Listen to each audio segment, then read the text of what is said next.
But if we really want to alleviate poverty, we need much more than a minimum wage. We need an economic model that grows the economy. We need much more money in the economy, and we need far greater participation in the economy.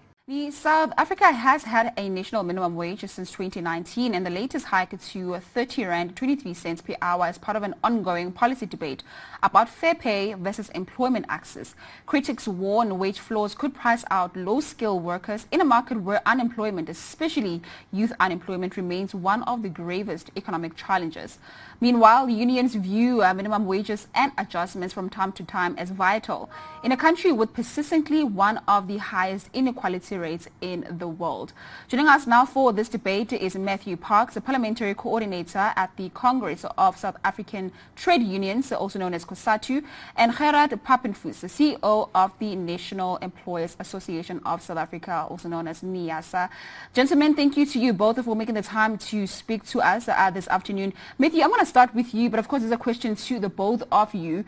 Is a minimum wage necessary in the South African context?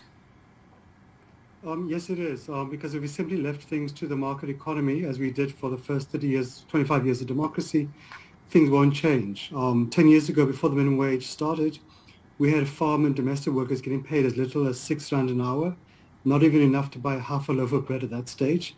And that actually eventually erupted into violence that we saw in the Durrans. So we have to address it. We can't be proud to be the most unequal nation in the world. And the minimum wage has proven in South Africa and across the world, in the US, Brazil, Europe, and so on, to help reduce inequality, to help alleviate poverty. It's also fundamental for several economic reasons. One is that if you pay workers so little they can't afford transport or medical care or food, they won't be healthy. They'll be exhausted. They'll not be productive workers. If you pay people so little they're not able to buy the essential goods of life, they're not going to be exactly motivated, especially when they see their bosses making a fortune far greater than their salaries.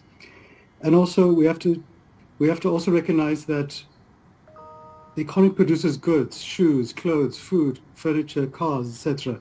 And it is consumers who are largely workers who are needed to buy these goods. Tourists are not going to buy our shoes. So we need to make sure workers have enough money so they can buy the goods we produce. And I think from our side, we've taken a cautious approach to introducing the minimum wage. We've tried to pitch it at the right level, so it's not too low that it makes no difference to the most poor, the most vulnerable workers, but it's not too high that it leads to retrenchment. And I think we managed to find the consensus, the basis each time. We review it annually each year through the Minimum Wage Commission, where government, independent experts, business and labor sit together and try to craft and assess fact-based evidence, what is working, what is not working. And I think we managed to show some significant progress on that front, but it's not going to resolve all the economic challenges we face. It's not going to be the tool which is going to grow the economy or create jobs, etc. Those are the fundamental long-term solutions, but it plays a key role in helping to alleviate poverty. And we know many people want to blame it for unemployment, but they forget that the minimum wage is relatively a new introduction to South Africa. It started 6 years ago in 2019.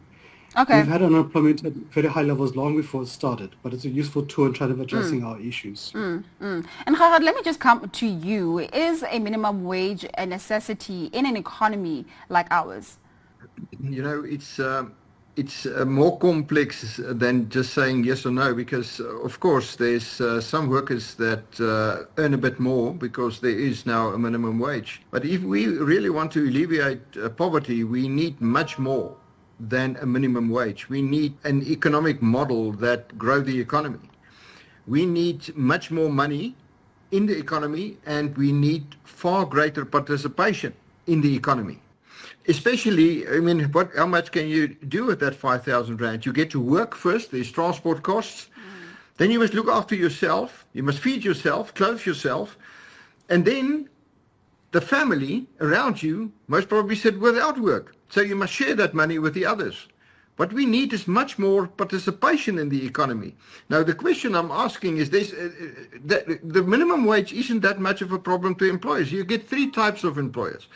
One, a certain type that pay far beyond it. The minimum wage doesn't affect me at all. Doesn't matter what it is. And there are many employers like me. It doesn't matter.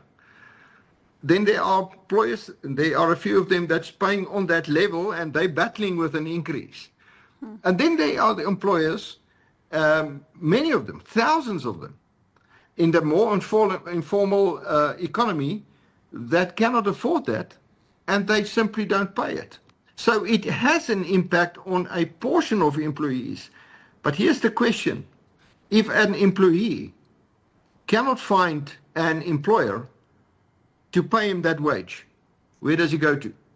If he can't find it, because, sir, can you pay me so much? No, I can't. Where do you go to? So we have a youth unemployment of 62%. So where do they go to?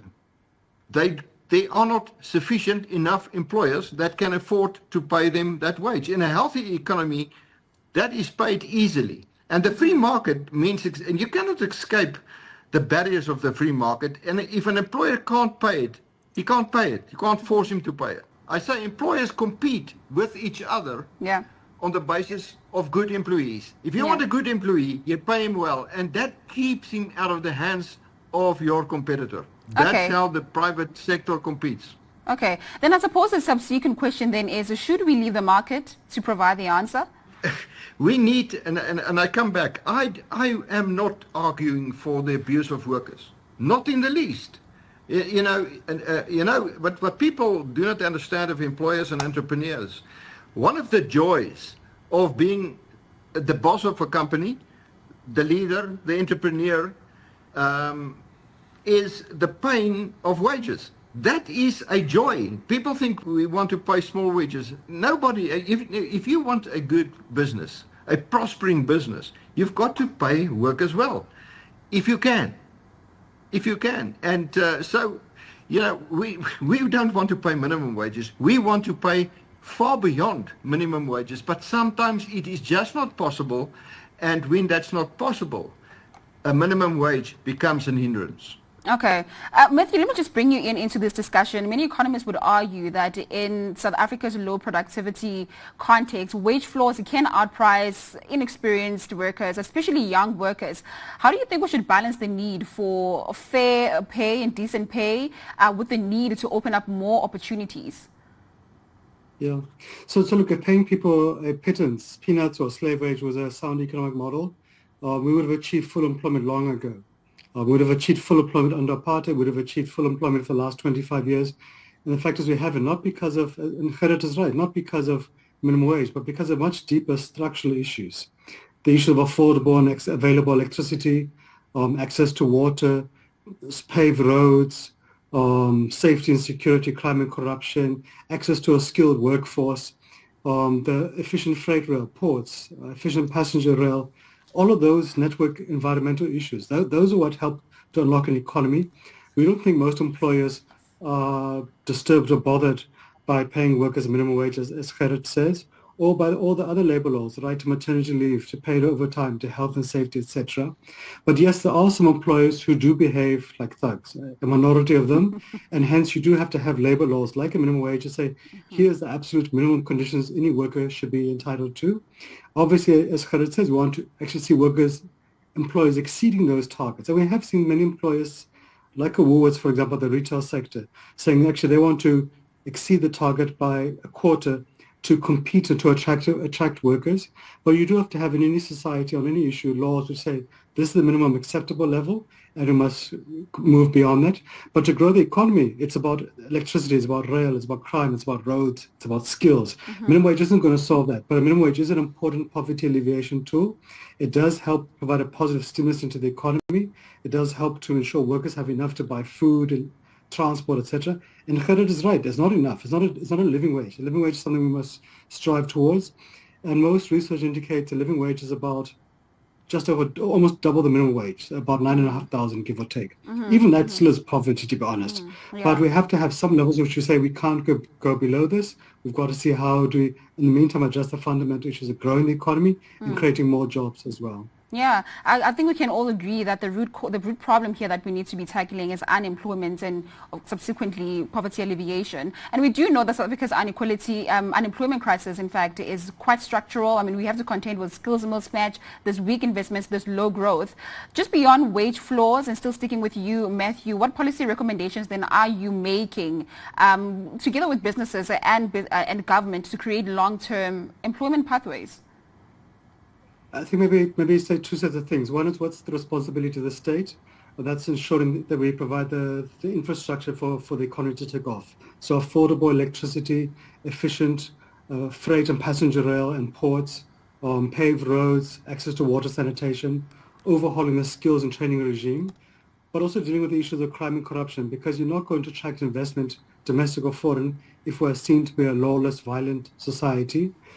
We think also there's a need combined between the fiscus, the public sector and the private sector, be it the banks, the investment funds, etc., to put together a much more bold and aggressive financial package to make access to finance easier for SMEs, for industrialization, for export sectors, to really help stimulate economic growth. We also have to fix municipalities, because you have seen many companies closing in rural towns, even in cities, because of the collapse of municipal services, etc. And whilst we do that, we do have to provide a pathway to employment for the 62% of youth who are unemployed.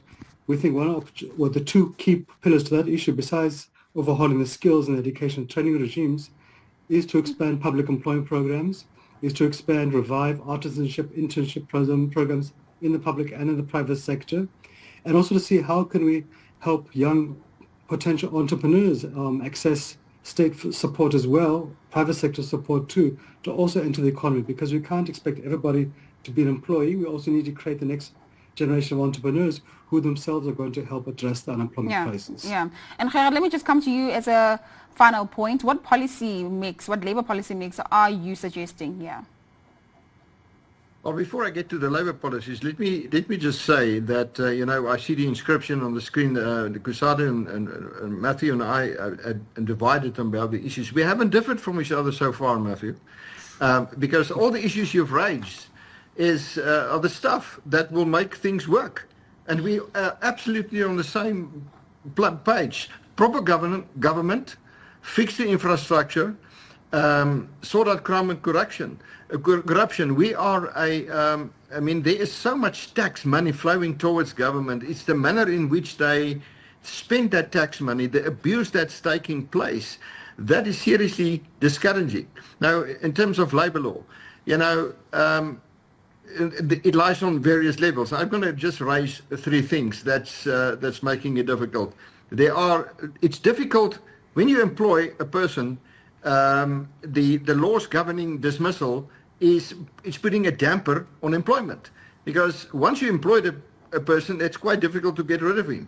Now that also puts a damper on the level of wages.